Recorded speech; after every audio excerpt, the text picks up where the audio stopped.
Hey guys, we are here and we're going to be covering 5 advanced Diablo 4 tips that massively speed up leveling. These are classic tips, which means that no matter how the game changes, they will be relevant to some degree.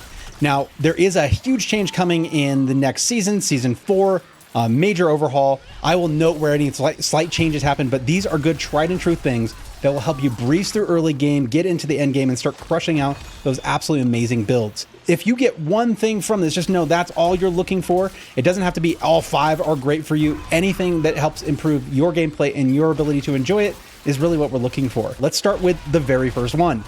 And this tip comes because I have seen this problem over and over again. And that is overgearing in early game, spending way too much time in World Tier 1 or 2 deciding if the fixes on this piece or the aspect is perfect. In early game, it doesn't matter nearly as much as it's going to in end game. And any of that time, you don't get that back. You're also whipping through levels so fast that by the time you find something that's good and you spend all the time thinking about it and getting the right aspect on it and doing anything to upgrade it, you've probably already replaced it. So if we're looking at gear, this is my end game character. But if I was looking for gear for early on, I'd just be flipping over here. Oh, this helmet, that's more armor, done.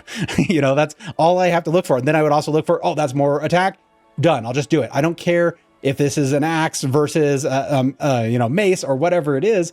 I am just looking for an advantage in damage per second or in armor. That's pretty much the major things. Rings have some flexibility. If you're going to put any aspects on there that really matter for your build early, putting on your rings and amulet is a perfect place to do that. Occasionally, there is an aspect. This is the only time I would break the rule of what I just described. There's an aspect that is basically build defining. Like if I was doing the twisting blades rogue, the one where the blades come back and swirl around me, dancing blades, I think. If I had that aspect on something, I would keep that piece longer because that changes the game. But every other piece, I'd be then focusing more and more on the DPS and armor only. But that should get you to a very strong place to clear through Capstone 1 and even most of the way through Capstone 2, where, yeah, you're getting a lot more aspects, but you also are moving through and you really want to get to that World Tier 4 with all the ancestral gears. So that is probably one of the fastest ways to move through early game and not make too many decisions about your gear. Yeah, you get cool things, but it's really nice because you're just grabbing like more damage. You'll feel it right away because it's a lot simpler in early game. You're not looking for the complex, crazy builds. So outside of picking that one aspect that is going to be build defining, the other thing is as you get close to the capstone, that's probably where you're going to want to spend more time getting more of the right aspects or just any aspect on it as long as it's beneficial to your build, maybe upgrading some gear.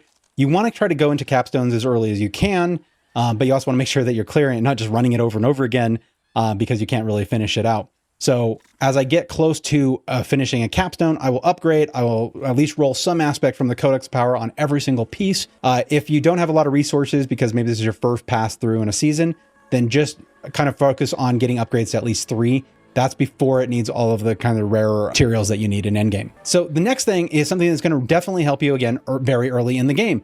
And that's it. Before you start the game, if you can come and kind of think about where you are putting points.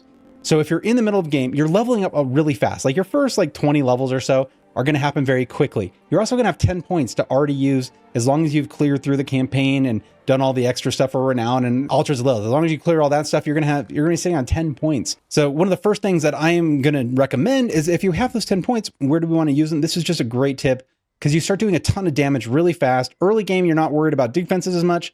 So here's how the points generally would go for me. It's 2 points, one in a base skill, one of your basics, and then one in just the middle node, if not one extended. But really, this is the 2 I need to get to the thing that matters, my core skill. I would pump all 5 points in the core skill and then kind of up the chain wherever it makes sense to me. That's where my first 10 points or so are going to, 9 points or so are going to go. This will get you clearing like crazy. So just kind of have an idea of that before you start the game. So you can jump in here, go boom, boom. I know I'm taking my shouts and going up this chain. I already knew this before I started this build. It's a really fast kind of move. So you're just boom, hit my skill tree, add my point. Now you're doing more damage or you're easier to move around or whatever it is. And you can keep blasting through the early game. Now, I do have an advanced tip for this one, and I do want to show, let's go ahead and we're going to exit out of here. So this is the Maxroll website, maxroll.gg. You can look in the notes if you need the link. But in their thing, and I'll actually have a link directly to their planner because this is what I want to talk about. In their D4 planner, they have set up a way to come in here and just kind of build out the points. What's nice about this versus just kind of knowing off the top of your head, which is good, you can actually start playing around with the points and just kind of build it out and save it for later. So you can kind of have it designed for where you're going to put your first 30 points or so. And then that will get you probably through level 20 in your actual beginning game. And you can think about it before you start. This is also really great to do before a season begins because you can't play yet. So you might as well start like planning a little bit ahead. What do you want to do? What are you thinking for the build you're going to do? And get those points kind of planned so your early game is very, very quick. So the next thing that I'm going to recommend is not wasting time on low quality activities. Now, what do I mean by that? Well, if you plan a little bit when you're looking for all the things you could do, if you have already done the campaign, you've already done like maybe the storyline elements, you're going to look for things that are highly valuable for you to do for your time.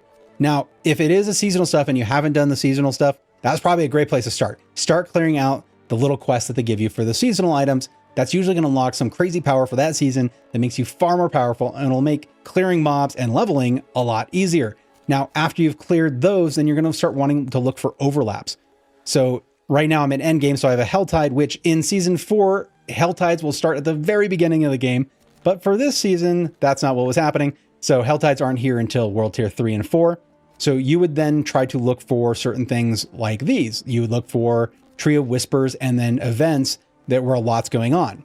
Now, anywhere where you can do the overlap. So instead of just running around and just kind of grabbing just running in these open areas that have nothing going on, really targeting the Tree of Whispers, overlaps, even dungeons that have major impacts. Now, when I pick dungeons, I'm looking generally for things that are going to go in my codex. They're going to be things that I want to use for later builds, so I'll actually target those on purpose. If there is an overlap with the Tree Whisper, even better. But I'm looking just for that type of overlaps. If you're already in season 4, Helltides are going to be there from the beginning, and they have amazing density. We just went through the PTR. It's crazy how much faster it is to level. Even doing like the horrible strategies where, what did I call this? The dopamine tunnel. What is it? Doheim? Whatever that is, Dohain. Someone will correct me, I'm sure, in the chat. Thanks, guys. But running this halfway through, then exiting, and then resetting the dungeons, well, that was a horrible way to play, but it was the fastest way to get your levels in early game. If you're just trying to hurry up and get to builds and try new powerful builds in endgame, yeah, this was a very good strategy, but not very fun. So the fact that we can now do in Helltides and all kinds of crazy things are going to be happening. There's a threat meter, so as you kill more, there's more that's going to be thrown at you. There's all kinds of events. Looking for overlaps with the Helltide having Tree of Whispers is just going to blitz your early game. So then that takes me to the thing that you want to pay attention. So while we're picking these, pretty much everywhere in the game where you level, whether it's a Helltide, whether it's just in the open world, or if it's in a dungeon, there is going to be events. So is there any of those events that happen to have the yellow circle around them?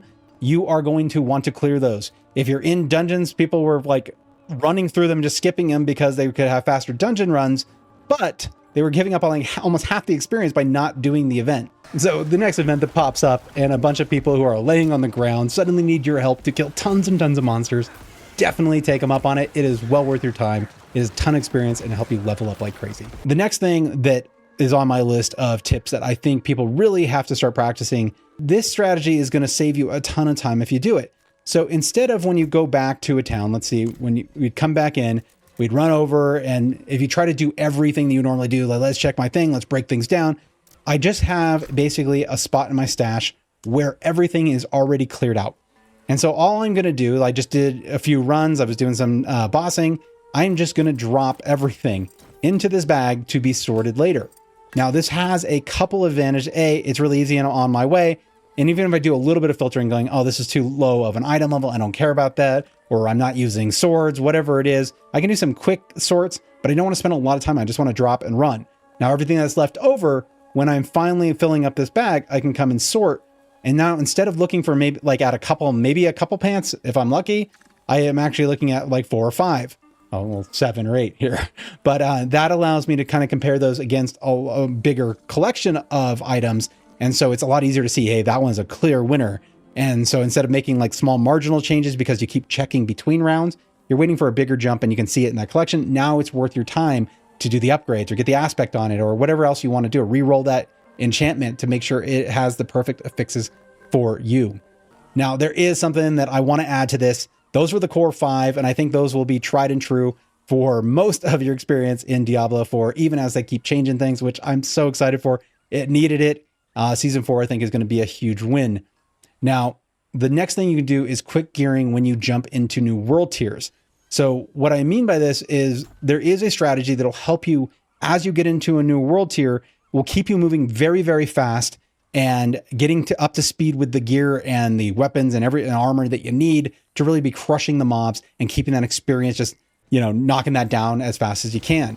So when you come into a newer world tier, what you want to really target on is you want to look at going after weapons first. So if you have enough DPS in your weapon or a much more powerful weapon, if you're going to World Tier 3, that's your sacred. First, you want to get your sacred weapon. If you're going to World Tier 4, that's your ancestral. You want to get that ancestral weapon. So when you lock that down, early on, you're kind of at a disadvantage. You don't have good armor. You don't have good weapons. You can kind of play the hell ties, but you got to pick things off and run away. You're not running into the event in the middle of it and just taking everything down. But that pick will get you enough cinders that you start opening chests. Start with the weapons.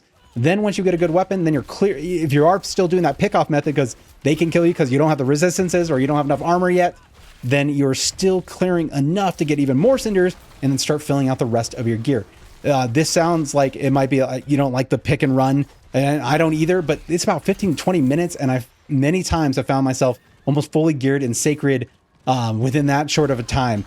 In all cases, I think by about 40 minutes, totally worth it. Then I'm just stripping the material and figuring out, hey, what do I want to do with my build until I'm ready for that next capstone? And then the same thing in World Tier 4. I get my weapon, I get my armor, and then I'm just starting to clear and figure out what my final build's going to start looking like. Now, you are going to be doing a ton of gearing as you level. I want to make sure you do not miss this video up here where I cover the 16 tips and tricks to gear that separate pros from noobs.